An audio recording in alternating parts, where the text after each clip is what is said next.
Peace Family 19 Keys tapping in with you one time. This live brought to you by Supermind. Make sure you always tap in.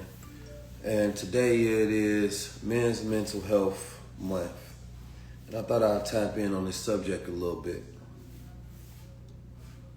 It is a very important time that you prioritize yourself in your focus. How everybody doing today? Where's everybody calling in and how you feeling? Nah, we don't miss, Holmes. We definitely not gonna miss, man. As long as we stay on point with God.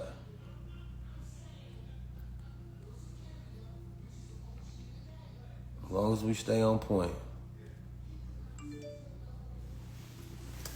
So, I like to wait till a lot of the festivities are over, right? When we calm down and we get past our BET moments and things of that nature. Because listen, just like you all, I need a break sometime too. I need a moment where I can sit back and I can relax. And in that moment, it gives me great rest. God's greatest soldiers got to get the greatest rest. They deserve it. And so after we have our weekends of white-on entertainment,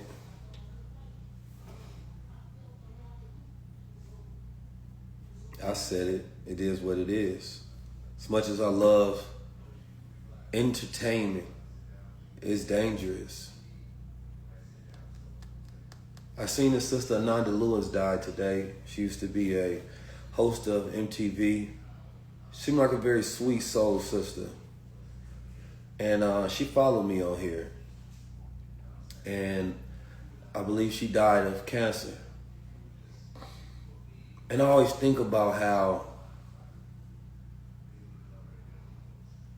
we lose so many of us to things like cancer and how preventable it is.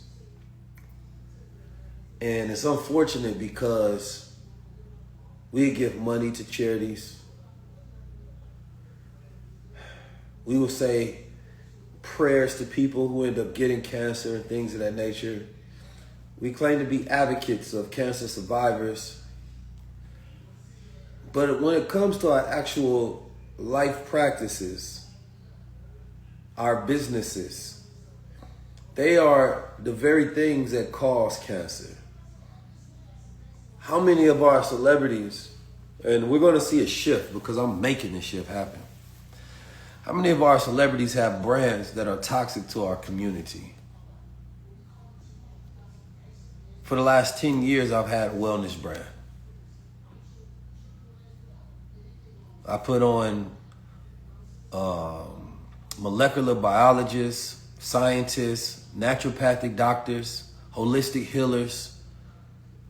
I've had them on my platform, a platform that I have taken my own money and I have funded so that they can reach parts of the earth and people can switch up their rituals. Now, I'm not a man of tens of millions of dollars. If I had it, I would make more impact than anybody in the history of Black America. I would 100%. Because when you care deeply, you can impact deeply. But not only care, when you have the knowledge and the wisdom and the strategies and knowing what to execute. 100%. I was just sitting with the good sister Tabitha Brown, who's going to be on High Level Conversations, and it was a beautiful sit down. But wellness is the future of wealth. And I'll be talking about this at InvestFest. Because where there is no wellness, there is no wealth. And we are people who are sick.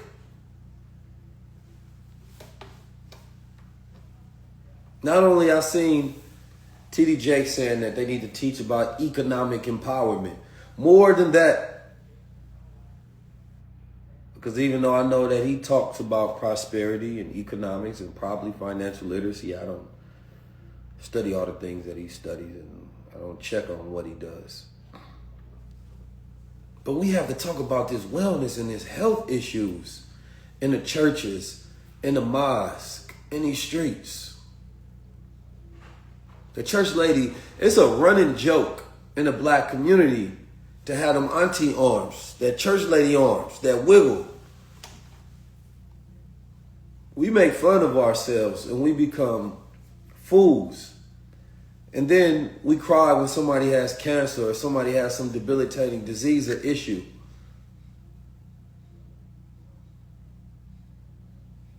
Straight up. This goes for the mosque and the church. People that's in the mosque, they supposed to know better, but don't always do better.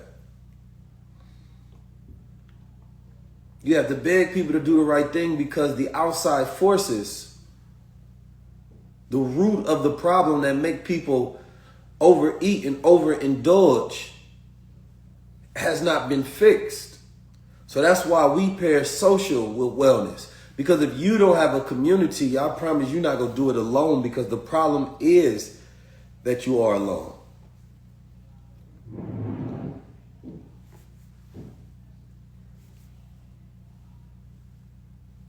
The problem is that you're alone. And loneliness is dangerous. Because human beings need companionship and intimacy and community and connection. And we're disconnected online.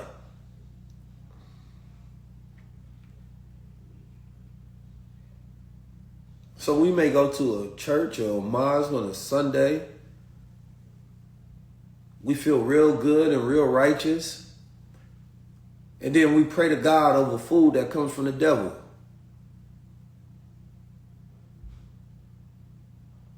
And those are the people that's preying on us. And when you educate a consumer base, you're taking money out the hands of the enemy. But Black Excellence says that support me because I'm black, even if what I'm selling to you is deaf.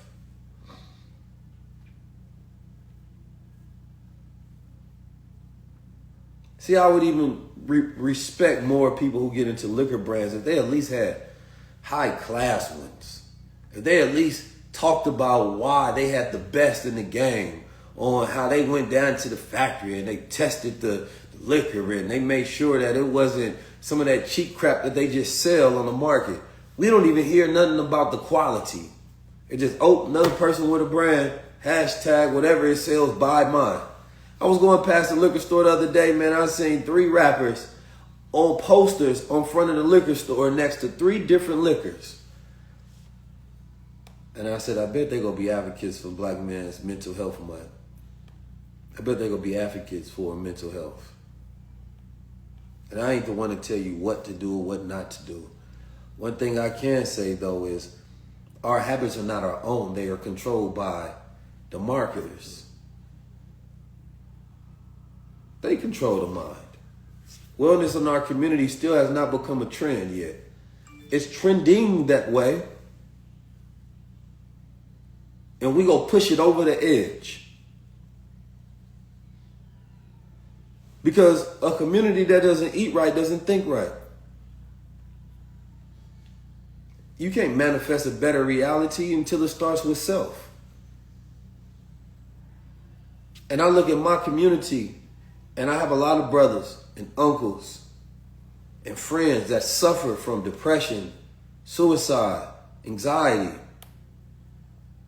They suffer from so many different things, and I feel that, and it weighs on me. And I'm like, it's hard to tell a man to get his diet together when the cause of that has not been fixed.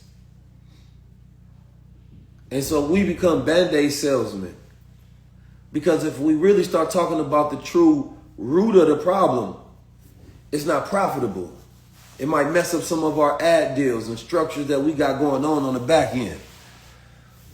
We can't tell our brothers, man, y'all shouldn't be drinking so much. Y'all should be eating healthier and getting your mind right, man. Y'all shouldn't be overindulging in things of that nature, bro. You probably shouldn't even be gambling. I think you're addicted and you're losing your money, and you need to be financially considerate about your future. Man, the sponsor listening like, what is he doing? What is he doing? He messing up our bag. How you gonna tell that young man not to be gambling and drinking and get his mind right and tell him to detox? Man, you told that man not to eat fast food. I was just about to give you a deal for a fast food company. Even though these are the roots of our issues, you can't be giving him knowledge yourself so he start operating at a higher consciousness. How the hell is you gonna sell him lower level distraction? So how you gonna make music that ain't about nothing but teaching them to think at the same time? It don't work that way. I don't care if that's what you want. You can't do that because you messing up your own money. You can't be pushing values and morals and principles on your community. What's wrong with you? How we gonna do business if you do that? When most of your business partners are in the business of toxifying your community, and they look at you as the best conduit to do it, what does that make you? They say, man, you gonna be the best person to help us destroy your community. And sure, maybe they're not thinking of it as that literal, but they know their product's not good for them. The man who sells the liquor is not typically an alcoholic.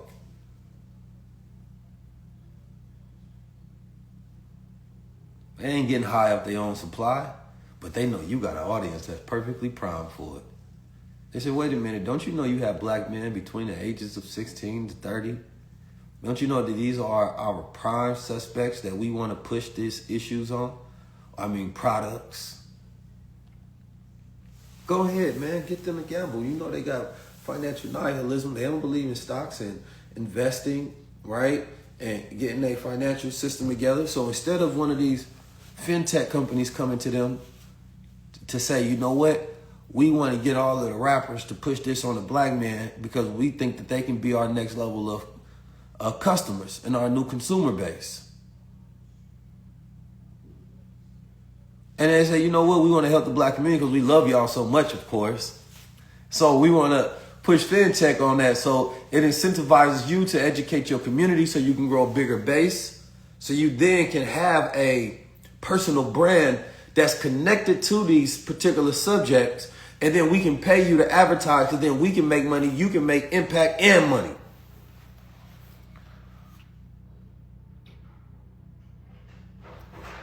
I mean, there's blueprints for it. If I got the blueprint, I know there's blueprints out there that y'all should know. If I can create a wellness brand from scratch, but I really do this though. I've been doing it before it became popular. See, I don't mind, you understand me, actually putting myself on the line to be like, yo, I've been showing y'all nootropics and adaptogens and functional mushrooms for the last 10 years. Now the trend is here. But when I try to get people to invest in it, I'm like, I'm a futurist. How could you not believe? And I get it. We all doing something different. But damn it, if you see somebody doing something good, you have a responsibility to help them. You have a responsibility. The onus is on you. You have a responsibility to empower the good ones. Especially if you're not doing it. But I'm going to tell you what the game plan happened. And this is why black men become even sicker, is because instead of the collaboration, we become competition. And so the future is creating karatus that empower each other, that protected each other. You understand me? That invest in each other, that move together. So we act as these systems that's bonded together, because I'm going to tell you, man, we're not going to get together, or we're not going to get better alone. Average black man don't really have no real friends. And what about real friends? The ones that you can call at any time, that you feel comfortable enough sharing your woes with. The one that you can call for real money issues, but it ain't even just about money. You feel me? It's somebody that you know you can trust and you can build with. Somebody that you got an elder in your life that you can get advice from. Sometimes I call elders in my life and man, they just be wanting some goddamn money from me. And that shit make me goddamn more stressed out. Like, damn, I was calling you for wisdom. So, makes you seek it from yourself. You find it in whatever places you can. I try to show up to be what I didn't have. I didn't have always a big brother. When my big brother was running the streets and he just decided to go his own way, then I had to go walk my own path and I had to big brother myself. So I'm like, let me show up on a timeline as a big brother to the culture. Somebody gonna give you game even though you don't want to hear it, even though you know I'm right.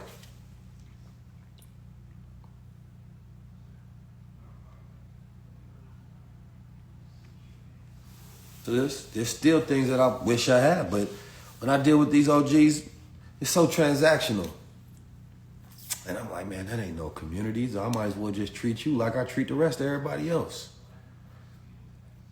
I might as well just deal with you how I deal with everybody else. Which one? All of them. Look at Siri talking about which one. I'm going to tell y'all, man, when you start walking your own path, you have to find comfort in your reason why. It's real talk. You got to find comfort in your reason why. I've been a black Muslim my whole life, so I've been discriminated against by my own community my whole life and outside communities my whole life. So I got used to being the only one in the group who thought a certain way and moved a certain way. I got used to it. You feel me? And so who tap in with me now, man, is my brothers across the world, regardless of their religion, regardless of class and creed, those who just feel the spirit and understand that it's necessary. But I'm going to let y'all know, man, right now, I be needing help with this. I can't do this by myself. We need more brothers in a fight that ain't afraid to step on that line with us. You know what I mean? That helps fund the endeavor of the movement of what we pushing. We can't just have people who show up when it's comfortable and want to party together. Like, man, that shit ain't really hit. Because what you end up making is we make each other our enemies. Because we end up growing this venomous attitude towards each other. And then nobody like calling shit out no more. And it's like, damn, you can't call nothing out. The world has become fake. Where's the realness in these things? And sometimes I gotta check myself, like, how do I go in this room? Do I go in there strategic? Do I go in there checking shit? Do I go in there taking space? Do I go in there on my full radical? Or do I go in there and calm composure, figuring out if I can move these pieces, then I will. And if I can't, then they ain't useful to me. I'm be so plugged into the culture, man. Nobody moves the way I move. Nobody. But, you know what I'm talking about? Yeah, but I want to fix the site to where it's like super interactive. It might have some quizzes, some games on there. Cause this is a beautiful site, don't get me wrong. But I'm one of them CEOs, man, I gotta always improve on everything.